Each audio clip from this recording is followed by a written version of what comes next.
Moi, je vis pour m'amuser et continuer à rêver. Moi, je vis pour l'amour. Je vis pour rire et partager. Bienvenue dans le podcast Feu intérieur. Le podcast qui t'aide à voir la vie autrement. Feu intérieur. Ensemble, on se connecte au moment présent et à cette flamme intérieure. On ouvre le champ des possibles pour agir en conscience et se mettre en mouvement avec plaisir. Feu. Je m'appelle Julie et j'aide les personnes à être bien dans leur tête, dans leur corps et dans leur cœur pour se créer une vie plus alignée et plus vivante que jamais. Intérieur. Et si tu es ici, c'est sans doute que tu penses aussi qu'autre chose est possible pour toi, pour nous, pour ce monde. Je vis pour surfer des vagues. Équilibre de vie, nouveaux métiers, nouvelles organisations, rapport au corps, au sport, trouver sa place, sortir de sa zone de confort, aller au-delà de la peur. Je balaye ici toutes les thématiques qui m'accompagnent pour oser faire mes propres choix chaque jour et ainsi entreprendre ma vie. Moi, je vis pour ressentir de la joie. Dans ce podcast, on parle vrai, on met parfois les deux pieds dans le plat. Et c'est pas grave parce que ça fait du bien et qu'on est ensemble sur ce chemin. Feu.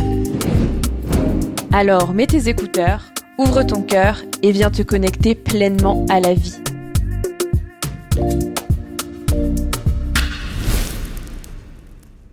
Bonjour à tous et à toutes, je suis super contente de vous retrouver aujourd'hui avec ce nouvel épisode.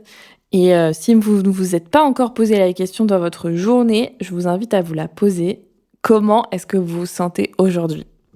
En tout cas, moi je suis ravie de prendre la parole derrière mon micro à nouveau.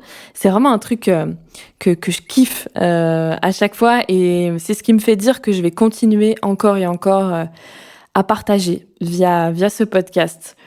Parce que tout simplement, je suis vraiment nourrie par chaque étape en fait. Que ce soit par l'écriture de ces épisodes, je kiffe quand j'installe mon studio et que je commence à prendre la parole comme maintenant. Je pense à chaque fois à comment mes mots vont résonner en vous, comment ça va vous faire vibrer à l'intérieur de recevoir ce que je transmets. Je pense aussi je me demande à chaque fois où vous êtes quand vous écoutez ces épisodes. Et tout ça, ça me met en joie, ça m'enthousiasme, ça me porte. Et voilà. Et certes, j'aime bien aussi recevoir vos partages, j'adore recevoir vos messages, j'adore vous lire et vous répondre à chaque fois. Et j'adore voir les chiffres d'audience monter, évidemment. Mais tout ça, j'ai envie de dire que pour moi, aujourd'hui, ça représente un plus. C'est vraiment ma cerise sur le gâteau, vous voyez. C'est pas mon but. Tout ça, c'est une conséquence. Parce que, en fait, je suis nourrie par ce que je fais. Et en plus, je reçois beaucoup d'amour. Un épisode sorti fait grimper les audiences des autres épisodes.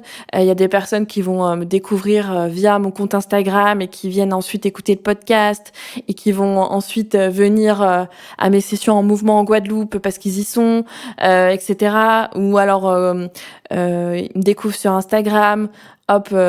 Ils ont commandé le Summer Pack et du coup ils découvrent mes épisodes de podcast via ça, etc. Ou la clé d'entrée peut aussi être le podcast. Et en fait, tout est interconnecté et ça, je trouve ça vraiment extraordinaire. Et tout ça est conséquence. Et c'est précisément de ça dont je voulais parler dans cet épisode, du pourquoi on fait les choses et du lien avec l'épanouissement, l'alignement, le bonheur, mais aussi le succès, la réussite, peu importe ce que ça veut dire pour soi, et l'argent. Parce que quand j'interviens à l'école, au collège ou au lycée, j'interviens sur la thématique entreprendre sa vie. Et bien souvent, quand on parle des projets de vie, j'entends d'abord parler d'argent. Moi, mon projet dans la vie, c'est d'être riche. Voilà, très clairement, l'argent est un objectif dans la vie. Et c'est seulement quand on va un peu plus loin dans la discussion, qu'on va un peu plus en profondeur, qu'on creuse un peu, qu'on se rend compte qu'il n'y a pas que ça finalement. Et j'ai envie de dire ouf. Et moi j'ai été formatée comme ça aussi, sauf que je considère que ça m'a porté préjudice à un moment donné. Et il y a un moment donné dans ma vie où j'étais plus du tout en alignement avec ça. Et j'étais complètement perdue même sur le sujet. À vrai dire, je dirais même que j'avais perdu foi en l'humanité sur ce sujet-là.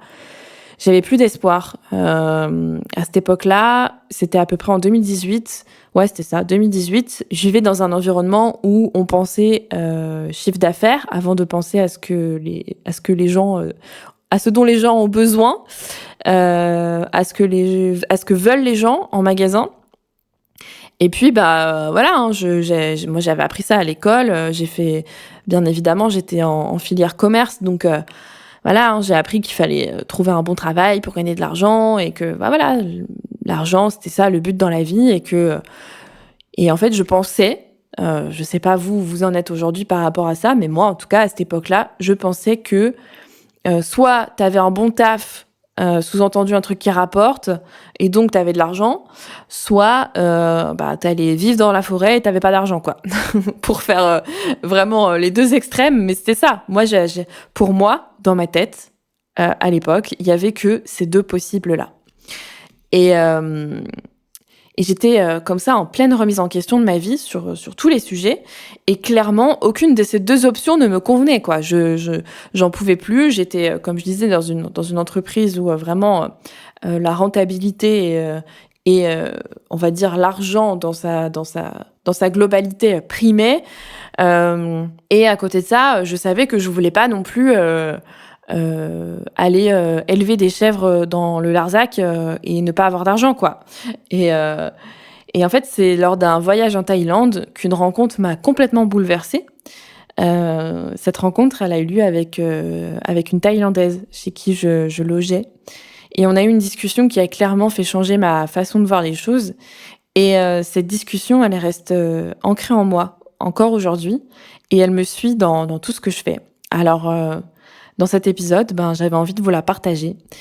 Surtout si vous aussi, vous vous sentez coincé comme ça, entre deux possibles actuellement, et que vous avez besoin tout simplement d'une bulle d'air sur ce sujet-là, qui est l'argent ou la réussite ou le succès.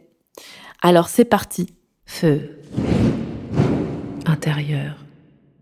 Donc à l'époque, c'était en mai 2018, je pars avec une amie voyager en Thaïlande en sac à dos. Et notre itinéraire nous amène à Chiang Mai, c'est au nord de la Thaïlande, pour quelques jours. Donc Chiang Mai, c'est une ville qui a vraiment gardé son authenticité et qui reflète bien la culture locale, en tout cas, je trouve, comparé à des villes comme Bangkok, par exemple. Et on arrive et en fait, on est hébergé dans une maison d'hôtes qui contient 4 ou 5 chambres et une jolie piscine.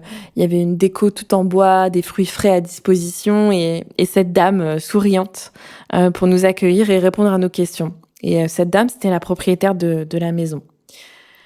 Et dès le lendemain de notre arrivée, je prends conscience que cette ville, en fait, elle est super riche en spiritualité. Et j'avais envie d'explorer ça. Et je vois même une affiche dans la maison qui indique que les moines bouddhistes passent chaque matin et qu'on peut leur faire des dons de nourriture. Et moi qui me posais beaucoup de questions sur mon propre chemin à l'époque, et qui commençait, j'avais découvert un petit peu la méditation dans un voyage précédent à Bali. Et je commençais un peu à m'ouvrir comme ça à la spiritualité, à tous ces concepts-là. Je sais pas, j'ai ressenti l'envie de leur parler, en fait. J'ai eu envie de parler à ces moines bouddhistes et savoir un peu ce qu'ils pensaient de tout ça, d'échanger avec eux, de comprendre leur façon de penser, le lien qu'ils ont avec le monde qui nous entoure, et puis d'avoir un autre avis, en fait. Je me sentais vraiment étriquée, je me sentais vraiment dans ma bulle, en fait, et cette bulle, je sentais que je voulais absolument en sortir. Et donc, je vais demander à la propriétaire s'il est possible de passer un moment dans un temple pour aller échanger avec des moines. Et elle me dit que la seule manière de le faire, c'est de faire une retraite de méditation de plusieurs jours. Et c'était vraiment impossible pour nous parce qu'on était seulement à Chiang Mai pour 3 jours et on avait déjà un programme prévu pour la suite, quoi. Et là, elle a commencé à me questionner sur mon intérêt pour la méditation et mes raisons d'aller dans un temple. Alors moi, comme je vous le disais dans l'intro, en mai 2018, j'avais totalement perdu ma flamme intérieure. Je me prenais des cartons en entreprise, soit sur ma façon de penser autrement ou de vouloir révolutionner les choses, alors qu'on a toujours fait comme ça. Phrase préférée. Je me frottais à des process fastidieux, à une hiérarchie verticale ou ce qu'on appelle le N+2 transmet une information au N+1 qui te transmet à toi l'information alors que vous êtes tous dans le même open space. Enfin voilà, des choses pour moi qui n'avaient aucun sens en fait. Et puis surtout une vision court-termiste de la boîte dans laquelle j'étais, qui réfléchissait profit à l'instant T au lieu d'investir sur l'humain et sur le long terme. Bref, tout ça pour dire que j'étais en perte de sens et j'étais en boucle, en fait. J'étais en boucle sur cette expérience et cette dissonance en moi. Et comme si toutes les croyances, les fondations que j'avais établies étaient remises en cause. Comme je disais, j'ai appris à l'école que l'entreprise était faite pour générer de l'argent et que moi, en tant que salarié, je contribuais à sa réussite en servant ses intérêts. Et c'est bien ce que j'ai mis en pratique ensuite. Mais du coup, pourquoi me sentir aussi mal ? C'était vraiment la question que je me posais. Pourquoi est-ce que je me sens aussi mal ? Et donc, je commence à résumer tout ça à cette dame, cette étape de ma vie, mes questions, et en concluant que j'ai l'impression qu'en fait, il est impossible d'allier business et humanité, business et bonheur, et que je me sens comme bloquée face à ce constat, que j'ai plus d'espoir en fait. J'étais dépitée. Parce que j'avais vraiment l'impression que tout tournait autour de l'argent, que tout est question d'argent, que tout ce qu'on fait c'est pour l'argent, et je voyais très bien en fait que ça poussait à des décisions vraiment pas jolies quoi, et ça m'écœurait. Et c'est là qu'elle me regarde avec un sourire, je m'en souviendrai toute ma vie. Elle me regarde et elle me dit, tout ça en anglais, mais je suis sympa, je vous fais la traduction. Elle me dit, mais je vous jure, littéralement, vous, les Occidentaux, vous n'avez rien compris. Et elle m'explique et elle me dit, tout ce que vous faites, c'est mettre l'argent comme une priorité dans votre vie, l'argent comme sur un espèce de piédestal, et le bonheur arrive en second plan. Vous pensez même que parce que vous avez de l'argent, vous serez heureux. Donc forcément, vu qu'on veut tous être heureux, alors vous vous mettez à aller chercher toujours plus d'argent pour être un peu plus heureux. Et elle dit, la différence, c'est que pour moi, la priorité, c'est mon bonheur. Et puis elle continue dans ses explications, et elle m'explique, elle me dit, je suis propriétaire de cette maison dans laquelle je propose des chambres, et moi et ma fille, on habite à l'étage du dessus. Donc les chambres, elles étaient au rez-de-chaussée. Et donc, elle et sa fille habitaient à l'étage du dessus, et l'étage du dessus faisant toute la surface de la maison. Et elle me dit, mes frères me répètent sans cesse de créer d'autres chambres, parce que évidemment, on n'est que ma fille et moi là-haut, donc on n'a pas besoin de tout cet espace pour vivre. Et en fait, ça me permettrait aussi, en ouvrant d'autres chambres, de créer plus d'argent, évidemment. Elle me dit, mais moi, ce qui me rend heureuse, moi, c'est de décorer cette maison. C'est d'accueillir des personnes et qu'elles s'y sentent bien. C'est d'échanger avec mes invités, comme on est en train de le faire.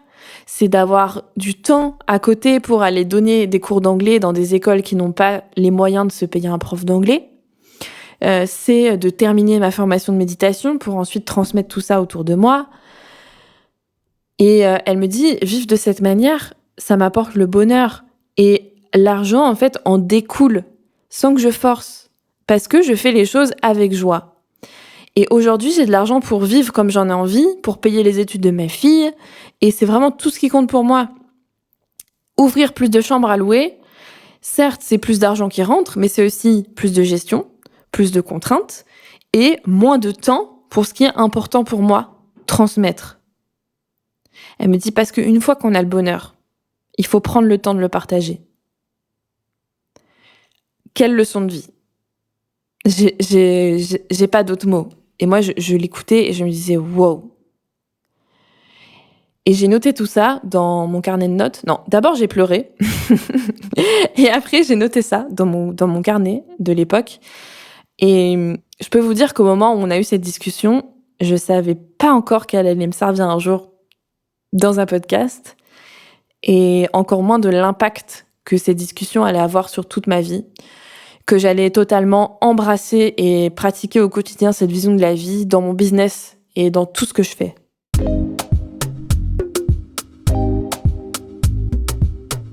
Moi, je vis pour découvrir le monde, les cultures, les gens qui m'entourent et même mon propre corps.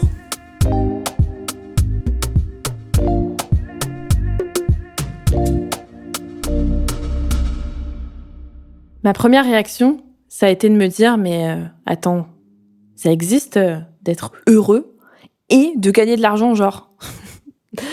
Ça existe de créer une entreprise, de gérer ce qu'on appelle dans le milieu des affaires un business, en ayant des valeurs éthiques et en ne visant pas le plus d'argent, le plus de pouvoir, le plus, le meilleur d'eux. Et surtout, ce que j'ai entendu dans son histoire, c'est que l'argent est une conséquence, pas un but. Et en plus, je vous assure que son logement était vraiment bien référencé sur le site de réservation, parce que moi, je regarde toujours le nombre d'étoiles et les commentaires quand je vais quelque part. Et son logement était vraiment dans les tops des logements de la ville. Donc, ça veut dire que même en pensant comme ça, elle récolte les fruits, non pas de son travail, mais de sa joie. Alors aujourd'hui, je vous invite encore plus à vous demander qu'est-ce qui vous apporte de la joie, du bonheur dans votre vie. Parce que sérieusement, la clé, elle est là. Nous, les êtres humains, sans se mentir, ce qu'on veut tous dans la vie, c'est pas se faire chier dans un travail qui n'a aucun intérêt, si ce n'est celui de nous permettre de recevoir de l'argent en échange de temps de cerveau qu'on donne. Non. Je connais personne qui te répondra ça quand tu lui demandes c'est quoi le but dans ta vie.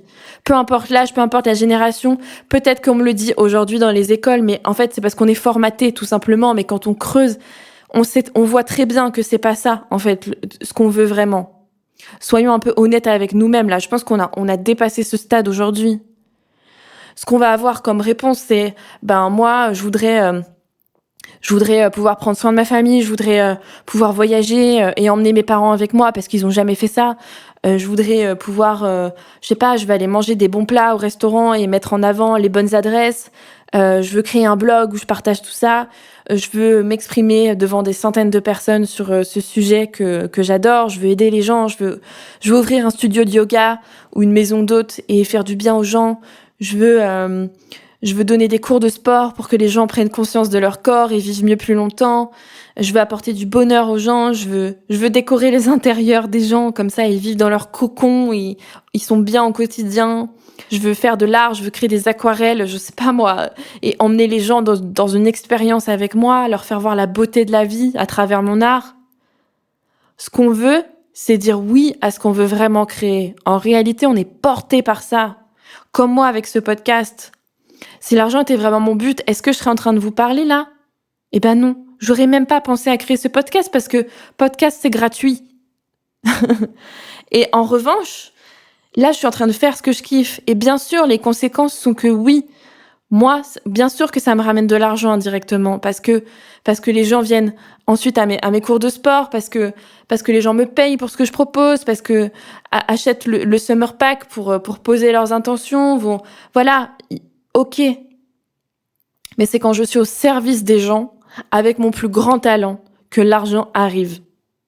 Et pour moi, cette dame, elle a vraiment compris ça. Et elle vit avec cette énergie-là qui est une énergie d'amour. C'est-à-dire qu'elle n'est pas en train de se dire en priorité « Qu'est-ce que je peux faire pour avoir de l'argent ?» Non, elle est juste elle-même. Elle décore sa maison, elle accueille les gens. À côté, elle donne des cours d'anglais dans une école. Elle était aussi en train de se former à guider les méditations. En fait, elle fait des trucs qu'elle kiffe et donc elle reçoit. Avec ce qu'elle donne, c'est-à-dire le meilleur, mais pas le meilleur dans la performance, le meilleur dans le plus beau d'elle-même. Feu intérieur. Elle décore petit à petit et son argent il passe là-dedans parce que ça la fait kiffer. Et qu'elle donne du bonheur aux gens qui reçoivent ça et lui rendent en retour. Et parfois, je sais qu'on a tendance à se stopper, à se retirer quand ça fait un peu flipper, genre « ah non mais là je vais mettre de l'argent là-dedans, mais et si, mais est-ce que ça te fait kiffer de mettre de l'argent dans ta déco? Oui, vas-y. Est-ce que ça te ferait kiffer de faire telle formation? Oui, vas-y. Est-ce que ça te fait kiffer de faire un podcast et de transmettre des trucs aux gens? Oui, vas-y. On est là pour vivre des expériences, en fait. Et si ce qu'on veut, c'est ressentir de la joie, alors pourquoi se retirer? Pourquoi se stopper? Bien sûr qu'il y a un équilibre, il y a des ajustements. Mais aujourd'hui, j'ai compris que plus je faisais ce qui me faisait vibrer, plus ça allait marcher. Ou si ça marche pas, vous savez quoi? C'est pas grave. Parce qu'en fait, j'aurais quand même servi les gens et moi-même en le faisant. Parce que si j'aime ce que je fais, j'aime ce que ça me fait ressentir. Et j'aime cette personne que je suis, de le faire et de le faire de cette façon-là. Et donc, fonctionner comme ça ne fait aussi que m'ajouter de l'estime pour la personne que je suis. Je sers les autres avec mes talents et je me sers moi aussi. Et vraiment, je pense qu'on est tous là pour ça. Pour vivre des expériences qui nous font ressentir des émotions. Pour faire créer des choses pour soi et pour servir les autres. Et recevoir les conséquences de ce que l'on donne. Ça peut prendre plein de formes différentes. Ça peut prendre effectivement une forme d'argent. Et voilà ce que m'a appris cette dame de Chiang Mai. Voilà ce que je vous transmets aujourd'hui dans cet épisode, dans lequel je viens questionner des choses, des fondements, un système de croyance qui est bien ancré. Vous savez que je suis là pour ça et j'ai envie dans ce podcast de parler de ce type de sujet-là aussi, parce que pour moi c'est hyper important et ça fait partie des choses que moi-même j'ai dû déconstruire pour pouvoir me construire ma propre vérité. Donc voilà, c'est là. Et j'aime ça, j'aime qu'on se questionne sur la façon dont on a l'habitude de voir les choses. Parce que c'est comme ça qu'on trouve sa vérité, c'est en explorant d'autres possibles, en ouvrant notre esprit et notre cœur. Et voilà, j'ai envie de vous reposer cette question. Qu'est-ce qui vous fait kiffer? Qu'est-ce que vous pouvez donner au monde qui est juste vous? Vous, juste vous, dans votre pure essence, avec votre talent. Et c'est quoi cette chose qui vous remplit à la fois vous et qui permet de donner aux autres? Et si tout était possible, vous seriez qui? Vous feriez quoi? Vous auriez quoi? Intérieur. Je vis pour être bien dans mon corps et ma tête. Ou est-ce dans ma tête et mon corps? Bref, pour prendre soin de moi. On a tous eu une discussion qui a changé notre façon de voir la vie. Et vous l'aurez compris, celle-là, elle en fait clairement partie pour moi. J'ai compris que j'avais pas à séparer argent et bonheur. Que c'était pas soit t'es heureux, soit t'as de l'argent. Tout comme on n'a pas à séparer travail et bien-être. C'est pas soit tu bosses, soit tu prends soin de toi. En tout cas, j'ai pas envie de vivre dans ce monde-là et je pense qu'une autre réalité est possible. Et c'est clairement ce que je suis en train de créer pour moi. Ouais, je pense qu'on peut tout avoir. Et ça demande de remettre les choses dans le bon ordre, en fait. À savoir que l'argent ne reste qu'une conséquence. Et que du coup, les questions essentielles à se poser sont: quelle personne je veux être? Qu'est-ce qui me rend heureux? Qu'est-ce que je veux ressentir dans chaque domaine de ma vie? Qu'est-ce que je veux accomplir? Alors oui, ça demande beaucoup de lâcher prise, c'est clair. Et j'entends déjà les phrases type « Oui, mais l'argent, ça pousse pas sur les arbres. Et tu fais comment pour vivre si ça marche pas ?» Tout ça, on me l'a déjà demandé. Et moi, j'ai envie de répondre « Et toi, comment tu fais pour vivre avec un grand V quand l'argent est ta priorité, quand il occupe une place plus importante que ton propre bonheur ?» Tu vis pas. Tu survis, en fait. C'est ça, la survie. Et je vais vous dire la dernière phrase que cette dame m'a dite avant de partir vaquer à ses occupations. Elle m'a dit « Julie, n'oublie jamais. Tu arrives au monde seule et tu repars de ce monde seule. Fais les choses pour toi et sois consciente de ce qui nourrit ton bonheur. » Et moi, je vous laisse avec ça aujourd'hui. Merci, la dame de Chiang Mai.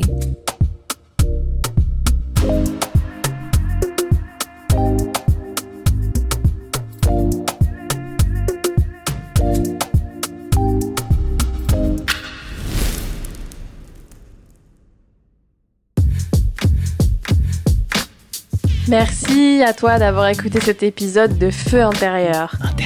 Si l'épisode t'a plu, je t'invite à le partager autour de toi et à m'écrire pour me dire ce qui t'a le plus parlé. Tu trouveras les liens vers ma page Instagram et mon email dans la description. C'est toujours un plaisir de vous lire et de voir comment je peux répondre à vos besoins. Et pour diffuser cette énergie de vie et semer à ton tour des graines vers ce nouveau monde, n'hésite pas à laisser 5 étoiles sur l'appli. Ça rend ce podcast visible et il l'est uniquement grâce à chacun de vous. Feu intérieur. Alors, à la prochaine et n'oublie pas que, au pire, ça marche.